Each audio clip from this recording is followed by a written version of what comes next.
بسم اللہ الرحمن الرحیم۔ السلام علیکم ورحمۃ اللہ وبرکاتہ۔ ایس ٹی روحانی وظائف میں آپ سب کو خوش آمدید ہے۔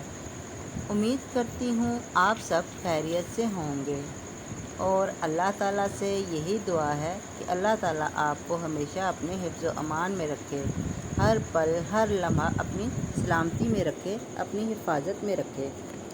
آج جو میں وظیفہ لے کر آپ کی خدمت میں حاضر ہوئی ہوں وہ سورۃ البقرہ کا وظیفہ ہے۔ سورۃ البقرہ قرآن پاک کی سب سے بڑی سورت ہے اور 2.5 سپاروں پر مشتمل ہے۔ سورہ بقرہ کے اس عمل سے آپ میں سے اگر کسی پر بھی کسی بھی قسم کا کوئی بھی جادو ہوا ہے تو اس عمل کے کرنے سے وہ سارا جادو انشاءاللہ تعالی ختم ہو جائے گا۔ سب سے پہلے میں آپ کو سورۃ البقرہ کی فضیلت کے بارے میں بتاتی ہوں۔ حضور نبی کریم صلی اللہ علیہ وآلہ وسلم فرماتے ہیں، سورۃ البقرہ سیکھو اور اس کا لینا برکت ہے۔ لینے کا مطلب ہے اس کا پڑھنا برکت ہے اور اس کا چھوڑنا حسرت ہے، مطلب اس کا چھوڑنا خسارہ ہے۔ کوئی بھی جادوگر اس کی طاقت نہیں رکھتے۔ پھر حضور اکرم صلی اللہ علیہ وسلم کچھ دیر کے لیے خاموش رہے اور اس کے بعد ارشاد فرمایا کہ سورہ بقرہ سیکھو، یہ نورانی سورت ہے، اپنے پڑھنے والوں پر صائبہ یا بادل یا پرندوں کے جھنڈ کی طرح قیامت کے دن سایہ کرے گی۔ قرآن پڑھنے والا جب قبر سے اٹھے گا تو دیکھے گا کہ ایک نوجوان چہرے والا شخص اس کے پاس کھڑا ہوا کہتا ہے کہ کیا آپ مجھے پہچانتے ہیں؟ یہ کہے گا نہیں، تو وہ جواب دے گا کہ میں قرآن ہوں، جس نے دنوں کو تجھے بھوکا پیاسا رکھا اور راتوں کو بستر سے دور بیدار رکھا تھا۔ اس کے ماں باپ کو 2 ایسی قیمتی لباس پہنائے جائیں گے کہ ساری دنیا بھی اس کی قیمت کے سامنے ہیچ ہو۔ وہ حیران ہو کر کہیں گے کہ آخر اس رحم و کرم کی، اس انعام کی کیا وجہ ہے؟ تو انہیں جواب دیا جائے گا کہ تمہارے بچے کی قرآن خوانی کی وجہ سے تم پر یہ نعمت انعام کی گئی۔ پھر اسے کہا جائے گا پڑھتا جا اور جنت کے درجے چڑھتا جا، چنانچہ وہ پڑھتا جائے گا اور درجے چڑھتا جائے گا، خواہ ترتیل سے پڑھے یا خواہ بے ترتیل کے۔ حضرت ابن عباس رضی اللہ تعالیٰ عنہ سے روایت ہے کہ جبریل علیہ السلام حضور نبی کریم علیہ السلام کی خدمت اقدس میں حاضر تھے کہ حضور صلی اللہ علیہ وآلہ وسلم نے آسمان کا دروازہ کھلنے کی آواز سنی۔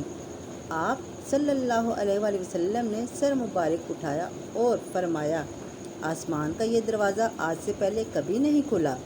اس سے ایک فرشتہ نازل ہوا تو آپ صلی اللہ علیہ وآلہ وسلم نے ارشاد فرمایا، یہ فرشتہ بھی آج سے پہلے کبھی نازل نہیں ہوا۔ فرشتے نے سلام عرض کرنے کے بعد کہا، آپ صلی اللہ علیہ وسلم کو ان 2 نوروں کی بشارت ہو جو آپ سے پہلے کسی نبی کو نہیں دیے گئے، ایک فاتحۃ الکتاب یعنی سورہ فاتحہ اور دوسری سورہ بقرہ کی آخری آیات۔ اس میں سے جو بھی حرف پڑھیں گے اسی سے آپ کو نوازا جائے گا، یعنی یہ سب دعائیں جو قرآنی آیات ان میں ہے قبول کی جائیں گی۔ حضرت نعمان بن شبیر رضی اللہ تعالیٰ عنہ سے روایت ہے کہ حضور نبی کریم صلی اللہ علیہ وآلہ وسلم نے ارشاد فرمایا کہ اللہ تعالیٰ نے زمین و آسمان کی پیدائش سے 2000 سال پہلے ایک کتاب لکھی، اس میں 2 آیتیں اتاریں جن پر سورۃ بقرہ کا اختتام کیا۔ یہ 2 آیتیں جس گھر میں 3 دن پڑھی جائیں گی شیطان اس گھر کے قریب بھی نہیں آ سکتا۔ ہر چیز کی ایک بلندی ہوتی ہے اور قرآن پاک کی بلندی سورۃ البقرہ ہے۔ اس سورت میں ایک آیت ہے جو تمام آیتوں کی سردار ہے اور وہ آیت آیت الکرسی ہے۔ اس بات میں کوئی شک نہیں کہ قرآن مجید کی تمام صورتیں اپنے اندر خواص و اثرات رکھتی ہیں۔ قرآن مجید پڑھنا اور سننا باعث برکت اور ثواب کے حصول کا باعث ہے۔ سورۃ البقرہ کی تلاوت اور اس سے استفادہ نہ صرف روحانی فوائد کے حصول کا سبب ہے بلکہ اس سورہ بقرہ کی آیت مبارکہ بہت سے امراض مثلاً آنکھوں کی سوزش، مرگی، شوگر، پیٹ درد، وبائی امراض، چیچک، سحر و اعصاب، خونی بواسیر، بلغمی امراض، بچھو، سانپ اور دیگر بے شمار زہریلے جانوروں کی ایذا رسانی وغیرہ سے حفاظت کے لیے ایک ڈھال کا کام کرتی ہے۔ سورہ کی تلاوت سے ہر طرح کی مشکلات آسان ہو جاتی ہیں اور دلی حاجات پوری ہوتی ہیں۔ ہر طرح کی آفات و بلیات سے حفاظت رہتی ہے۔ اولیاء کرام سورۃ البقرہ کی فضیلت کے ضمن میں فرماتے ہیں کہ اس کی روزانہ تلاوت کرنے سے حافظہ مضبوط ہو جاتا ہے، معرفت الہی حاصل ہوتی ہے، قلب میں علم کا نور پیدا ہوتا ہے اور قوت ادراک بھی بڑھ جاتی ہے۔ آپ نے دیکھا کہ سورۃ البقرہ کو ایک دفعہ پڑھنے سے اس کے کتنے فوائد انسان کو ملتے ہیں۔ ہر سورت، ہر آیت، ہر لفظ کے ساتھ ایک فرشتہ ہوتا ہے، اور چونکہ سورہ بقرہ قرآن پاک کی سب سے لمبی سورت ہے اور اس کے بھی ہزاروں فرشتے ہیں۔ جب کوئی بھی انسان کسی بھی سورت کی تلاوت کرتا ہے تو اس سورت کے فرشتے اس انسان کے گرد جمع ہو جاتے ہیں اور توجہ سے اس کی بات سننے لگ جاتے ہیں۔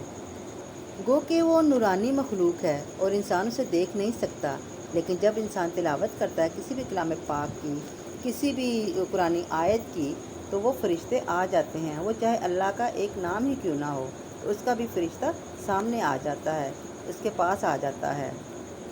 آج کا سورۃ البقرہ کا یہ عمل جادو کے لیے ہے۔ اگر کسی بھی انسان کے اوپر کسی بھی قسم کا جادو ہوگا تو سورہ بقرہ کا یہ عمل کرنے سے انشاءاللہ تعالیٰ اس کے اوپر سے ہر قسم کا جادو ختم ہو جائے گا، وہ اس جادو سے آزاد ہو جائے گا۔ انسان بھی بڑا خود غرض ہے، اللہ کی راہ میں دینے کے لیے اس کے پاس کچھ نہیں ہوتا، لیکن کسی کی زندگی خراب کرنے کے لیے، جادو ٹونا کرنے کے لیے اس کے پاس بہت پیسہ ہوتا ہے۔ اللہ تعالیٰ ہر انسان کو ہر قسم کے جادو سے محفوظ رکھے، آمین۔ اب چلتے ہیں وظیفے کی ترتیب کی طرف، اور وظیفہ کچھ اس طرح سے ہے کہ آپ نے یہ عمل 3 دن تک نماز فجر کے بعد کرنا ہے۔ آپ نے 3 دن تک نماز فجر ادا کرنے کے بعد جائے نماز کے اوپر ہی بیٹھے رہنا ہے۔ اول و آخر 11 بار آپ نے درود ابراہیمی پڑھنی ہے، نماز میں پڑھے جانے والا درود پاک، اور سورہ بقرہ کو مکمل پڑھیں۔ ایک گلاس پانی اپنے پاس رکھ لیں اور اگربتی ایک جلا لیں، اور اگر عطر ہے آپ کے پاس تو آپ عطر بھی اپنے کپڑوں پہ جائے نماز پہ لگا لیں، لیکن پرفیوم نہیں لگانا، صرف عطر ہی لگانا ہے۔ اور اگر کسی کے پاس عطر نہیں ہے تو اگربتی جلا لیں۔ بہرحال اگربتی آپ نے جلانی ضرور ہے۔ اگربتی کی خوشبو سے جو غیبی شریر چیزیں ہوتی ہیں وہ انسان سے دور رہتی ہیں، کیونکہ وہ تو گندگی کی پیداوار ہوتی ہیں اور وہ گندی اسمیل پہ ہی آتی ہیں۔ اگر آپ اگربتی لگائیں گے تو وہ آپ کے قریب نہیں آئیں گی۔ آپ نے دوسرے دن بھی ایسے ہی عمل کرنا ہے۔ نماز فجر ادا کرنے کے بعد آپ نے بات نہیں کرنی اور اول و آخر 11 بار درود ابراہیمی پڑھ کر ایک بار مکمل سورہ بقرہ پڑھنی ہے، اور اسی طرح آپ نے تیسرے دن بھی نماز فجر کے بعد اسی طرح عمل کرنا ہے۔ ان تینوں دنوں میں جو آپ ایک گلاس پانی کا رکھیں گی، وہ جیسے ہی آپ عمل پورا کریں گی وہ آپ نے پانی سارا خود پی لینا ہے اور گھر کے کونوں میں بھی چھڑک سکتی ہیں۔ اور اس کی ایک اور خاص بات کہ اس کے بعد آپ نے سونا ہے، کیونکہ جب آپ سوئیں گی تو آپ کو پتہ چلے گا کہ آپ پہ جادو کس نے کیا ہے اور کس وجہ سے ہوا، اور یہ ٹوٹ بھی گیا ہے۔ پہلے دن جب آپ یہ عمل کریں گی تو آپ کے خواب میں آئے گا کہ جس نے جادو کروایا ہے اس کا چہرہ آپ کو نظر آئے گا۔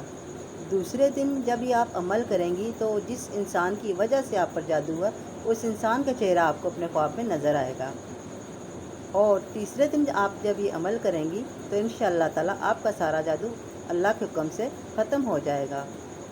لیکن اس عمل کے بعد سونا ضرور ہے، کیونکہ یہ خواب میں ہی آپ کو پتہ چلے گا، اور اس عمل کے بعد آپ نے بات نہیں کرنی، فوراً سو جانا ہے۔ چاہے آپ تھوڑی ہی دیر کے لیے سوئیں، لیکن آپ ضرور سوئیں۔ اگر اس دوران آپ کو گھبراہٹ محسوس ہو تو پریشانی کی کوئی بات نہیں، آپ یہ عمل مسلسل جاری رکھیں۔ یہ عمل نہایت مجرب اور آزمودہ ہے، اور یہ عمل میرا ذاتی تجربہ بھی ہے، کیونکہ مجھ پر بھی کچھ اسی قسم کا عمل کیا گیا تھا۔ تو تو میں نے یہ عمل کیا 3 دن کا، تو اس میں سب کچھ مجھے صاف صاف پتہ چل گیا اور سارا جادو بھی ہٹ گیا۔ وظیفہ مکمل توجہ اور دھیان سے کریں۔ 5 وقت کی نماز ضرور ادا کریں، اور اس کے ساتھ ساتھ اگر آپ ہر ماہ اسے ایک بار پڑھ لیا کریں تو ہر قسم کی مشکل اور پریشانی سے بھی بچی رہیں گی۔ اس کے ساتھ ساتھ مجھے بھی اپنی دعا میں ضرور یاد رکھیے گا، اور میری اس ویڈیو کو شیئر بھی کر دیجیے گا۔ آپ میری اس ویڈیو کو صدقے کی نیت سے شیئر کریں، اس سے آپ کو ادھر بھی اجر عظیم ملے گا اور اگلے جہان میں بھی اجر عظیم عطا ہوگا۔ اور ویسے بھی کوئی بھی اچھی بات بتانا صدقہ جاریہ ہوتا ہے۔ بیل بٹن کو ضرور پریس کر لیجئے گا تاکہ میری آنے والی ہر نئی ویڈیو کا نوٹیفیکیشن آپ کو بر وقت اور آسانی سے مل سکے۔ اور اس کے ساتھ ساتھ کمنٹ باکس میں اپنے اچھے اچھے کمنٹس بھی ضرور دیجئے گا۔ اب میں آپ سے اجازت چاہتی ہوں، ایک نئی ویڈیو کے ساتھ آپ کی خدمت میں دوبارہ حاضر ہوں گی۔ تب تک کے لیے مجھے اجازت دیں۔ اللہ حافظ۔